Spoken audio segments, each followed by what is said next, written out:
الأسبوع الأول من شهر إبريل من كل عام، وهم شهداء الوطن سواء شهداء الشرطة أو الشعب أو الجيش الذي ضحوا بحياتهم فداء لهذا الوطن. وعرفنا أن الدولة وضعت في دستور عام 2014 مادتين، المادة 70 والمادة 71 خاصة بحقوق الطفل. المادة 71 خاصة بالطفل ذوي الهمم اللي هو له قدرات خاصة.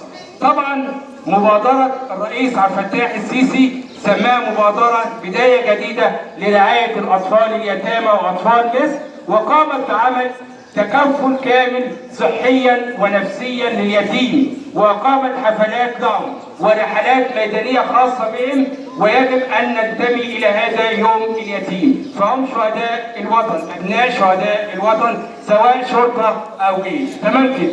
وعملت مبادرة جديدة، بداية جديدة لتنمية الإنسان، لإنشاء إنسان واعي يدعو إلى الأفكار البناءة وحماية الطفل اليتيم.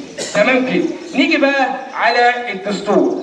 المادة 70 يا أولاد وضعها الدستور لرعاية حقوق الطفل، سواء بقى صحيا إنشاء العديد من المستشفيات لرعاية الأطفال، تعليميا إنشاء العديد من المدارس والجامعات والكليات لرعاية أطفال اليتامى، ثانيا تعليميا تكفل باليتيم من مصاريف وصحيا طفل.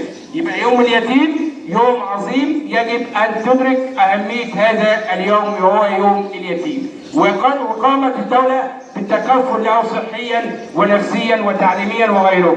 تمام كده. في نقطه اولى قبل ما اختم كلمتي، وهي عنوان الكلمه ويبقى الاثر في قلوبنا، وهو يوم اليتيم. يبقى قامت دولتنا مصر الحبيبه بعمل جمعيات خيرية خاصة بيوم اليتيم لتكفله صحيا ونفسيا وتعليميا، وتقوم الدولة بصرف الكتب والمصاريف وصحيا بعمل اللازم في المستشفيات المختلفة. يبقى عنوان كلمتنا أعزائي الطلبة والطالبات هي يوم اليتيم: حب، انتماء، تضحية، حب الوطن، تنمية هذا الوطن، التضحية من أجل الوطن، ويبقى أثر اليتيم في قلوبنا، وحفظ الله مصرنا بكل خير. وشكرا لحضراتكم.